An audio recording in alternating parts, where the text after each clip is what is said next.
Guys, this is Justin from SpanishPlans.org. Today we're going to tell you how we go about working with the graphic novel for Billy y las Botas by Señor Woolley. So what we do, we actually have the teacher's guide to the graphic novel, which is a great use because that way you get a copy of all of the slides in the book, and you can choose which slides that you would want to use to present to the class. So I can create a PowerPoint of these and project particular particular illustration to the class without the text from the graphic novel, so that way I can make sure I'm loading the students with vocabulary that is accessible to them. So I want to be sure when I'm doing this that I choose the most essential parts of the story that I want to tell. I do not need to get into specific details in this story. I just want to choose what I think is most important for the students to acquire some vocabulary words that I want them to, so I'm going to target a few words, but more importantly that they can understand the story. So in the way I presented it this year, I chose less than 70 slides of pictures, and I can go through those slides, and as a class we can talk about what's happening in each slide, and I can ask questions, and I can circle, and I can do PQ&A, personalized questions and answer, and I can just present what is happening as the students see it in that presentation. This takes me about 2 days to get through, so at the end of day 1 I might have the students copy down a part of the text just as a recap. And so they're rereading the story because as they hear it in class, they're really just listening. I might write a few keywords on the board. So this way, at the end of the period, or maybe even to start the next class period, I give them a few ways to read this to get more input.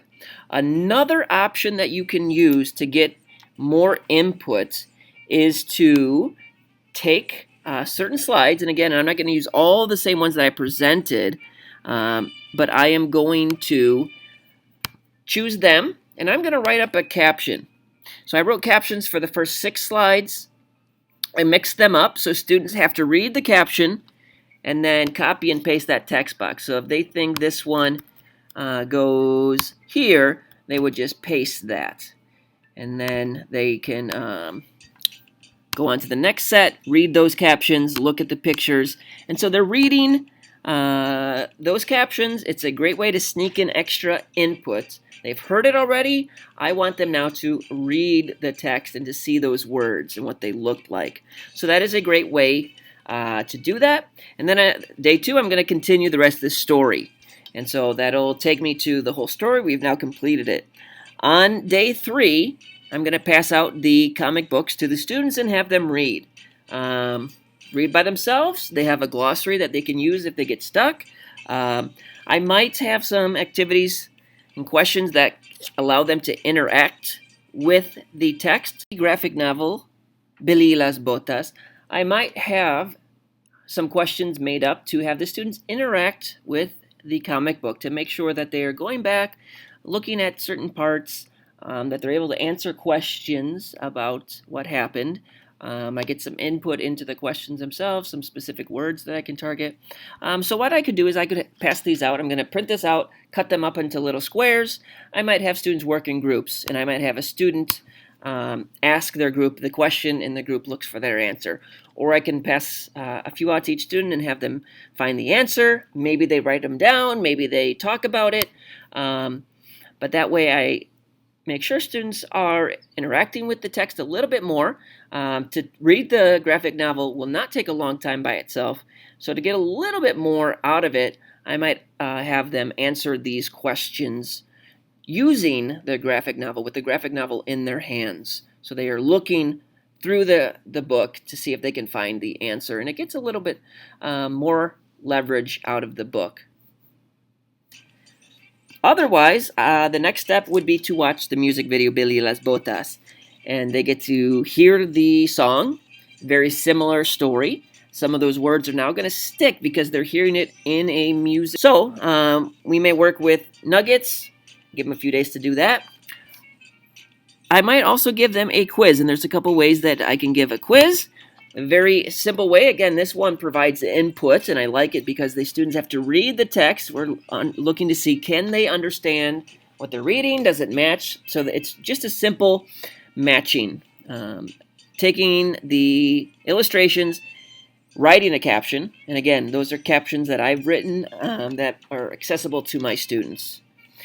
So I could use that. Another test I might make, just more vocabulary based, give them a reading section, answering some comprehension questions in English, translate either to into English or into Spanish, depending on how long we've worked with those words. Another way to produce output, and this is more of a project based, is to give them an activity where they are creating and writing their own comics. So I'm going to hand this out through Google Slides, through Google Classroom, and students are going to write their own story. So I'm going to give them a whole bunch of illustrations on slides. They don't have to use every single one. And I tell them, be creative. You could tell your own story. You could tell your own version of the story, add in extra details. So I had a student wrote this version of the story. And what I can do with that then is I can download that to a PowerPoint or to a PDF. And then I can print that maybe 6 slides to a page. And that way I can print this out and hand out to my students as an additional reading. So I might have, if I have 5 good copies, I'm going to go through and edit it to make sure it looks good. They're getting the proper input when students read it. And they have an additional story that they can read. I could put this out during FVR, or I can have them take a day and read different versions of the story, choose which ones they like best, choose which ones they think works best, whatever. And so that's another way that I can use Billy y las Botas. So I hope you found this video helpful in terms of using graphic novels with Señor Willie in your classroom.